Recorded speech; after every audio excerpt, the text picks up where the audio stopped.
नमस्कार, बहुत स्वागत है आपका भारत अपडेट देख रहे हैं आप। मैं आपके साथ कीर्तिमान सिंह। बुलेटिन शुरुआत करते हैं बड़ी खबर के साथ। रक्षा मंत्री राजनाथ सिंह के घर बीजेपी की बड़ी बैठक की खबर मिल रही है।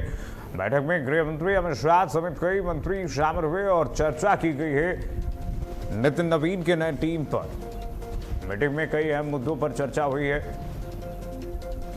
संघ के भी पदाधिकारी शामिल हुए इस बैठक में। मीटिंग में कई अहम मुद्दों पर चर्चा हुई है, कई पहलुओं पर चर्चा की गई है। जो खबर मिल रही है, रक्षा मंत्री राजनाथ सिंह के घर पर, उनके आवास पर यह चर्चा हुई है। गृह मंत्री अमित शाह समेत कई मंत्री शामिल हुए मीटिंग में। कई अहम मुद्दों पर चर्चा हुई है।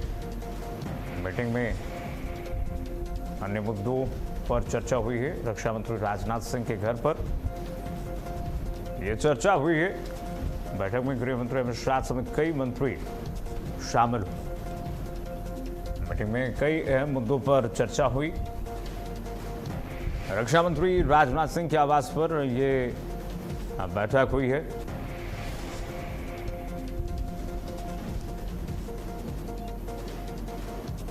दिल्ली में केंद्रीय रक्षा मंत्री राजनाथ सिंह के आवास पर यह बैठक हुई।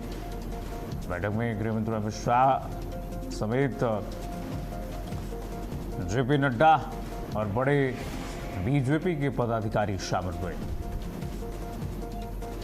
संघ के भी पदाधिकारी इसमें बैठक में शामिल हुए। कई अहम बिंदुओं पर चर्चा हुई है इस बैठक में।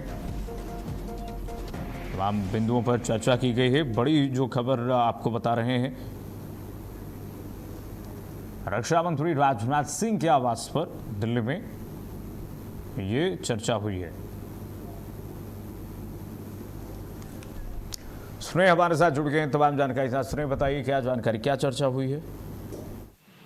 जी बिल्कुल कीर्तिमान, भारतीय जनता पार्टी केंद्रीय टीम में फेरबदल की अटकलों के बीच सोमवार को देर शाम पार्टी के वरिष्ठ नेताओं की बैठक रक्षा मंत्री राजनाथ सिंह के आवास पर हुई। इस बैठक में केंद्रीय मंत्री अमित शाह समेत कई बड़े नेता शामिल होते हैं। तो सूत्रों के अनुसार जो खबर मिली है कीर्तिमान, बैठक में भारतीय जनता पार्टी के राष्ट्रीय अध्यक्ष नितिन नवीन, केंद्रीय मंत्री जेपी नड्डा, भाजपा के केंद्रीय महासचिव और संगठन के प्रभारी बी.एल. संतोष, आरएसएस के अरुण कुमार शामिल होते हैं। बताया जाता है केंद्रीय शिक्षा मंत्री धर्मेंद्र प्रधान भी इस बैठक में शामिल हुए। बैठक लगभग 4 घंटे से अधिक समय तक चलती है। हालांकि पार्टी की ओर से कोई आधिकारिक जानकारी इस बैठक के बारे में नहीं दी गई, लेकिन सूत्रों का कहना है कि बैठक में केंद्रीय टीम जो भारतीय जनता पार्टी के उसमें समय फेरबदल समेत कई मुद्दों पर चर्चा हुई।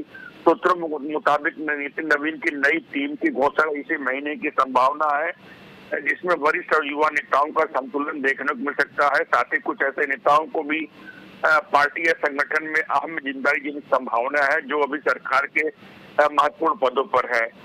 पिछले महीने भी कई बैठकें हुई थी और कई प्रदेशों के अध्यक्ष, पंजाब, हरियाणा, दिल्ली, त्रिपुरा के नए अध्यक्षों की नियुक्ति हुई, जिसमें दिल्ली से हर्ष मल्होत्रा, पंजाब से केवल सिंह ढिल्लों और हरियाणा से अर्चना गुप्ता, त्रिपुरा से देबाशीष देवराय को जो है जानकारी दी गई थी। इसके अलावा उत्तर प्रदेश के 5 जिलों के नए जिला अध्यक्षों की सूची में वाराणसी, चंदौली, गोरखपुर, देवरिया, अम्बेडकर नगर शामिल है। तो कुल मिलाकर हम पार्टी संगठन में इन बदलाव को आगामी विधानसभा चुनाव की तैयारियों को रुपए दे सकते हैं, जहां भाजपा कई राज्यों में अपनी सत्ता बचाने, कुछ जगह पर नई राजनीतिक बढ़त हासिल करने पर काम कर रही है। तो कुल मिलाकर कीर्तिमान हम कह सकते हैं कि जो कल रात देर रात बैठक हुई है, जिसमें जैसा मैंने बताया कि राष्ट्रीय अध्यक्ष नितिन नवीन, राष्ट्रीय महासचिव संगठन बी.एल. संतोष, आरएसएस और पार्टी के बीच में समन्वय की भूमिका निभा रहे राष्ट्रीय महासचिव अरुण सिंह भी शामिल होते हैं। तो राजनाथ सिंह के आवास पर हुई यह बैठक काफी अहम है। भाजपा का अध्यक्ष का पदभार संभालने के बाद नितिन नवीन ने पार्टी नेतृत्व से इसी महीने की जो अपनी टीम की घोषणा की जो उम्मीद जताई है। और जैसा कि मैं बताया, इस टीम में कई वरिष्ठ युवा नेताओं का मिश्रण होने की संभावना है। कुछ ऐसे नेता हैं जो सरकार के पदों पर है, उन्हें सरकार से हटाके पार्टी में स्थानांतरित कर महत्वपूर्ण जिम्मेदारी दी जाएगी। कीर्तिमान, ठीक है स्नेह, बहुत शुक्रिया, बहुत धन्यवाद आपका तमाम जानकारी साझा करने के लिए। तो देखिए, बैठक में आपने देखा गृह मंत्री अमित शाह, जैसा कि स्नेह जानकारी दे रहे हैं, और तमाम जो बड़े नेता हैं वो सम्मिलित हुए, कई मुद्दों पर चर्चा हुई है। आगे बढ़ेंगे।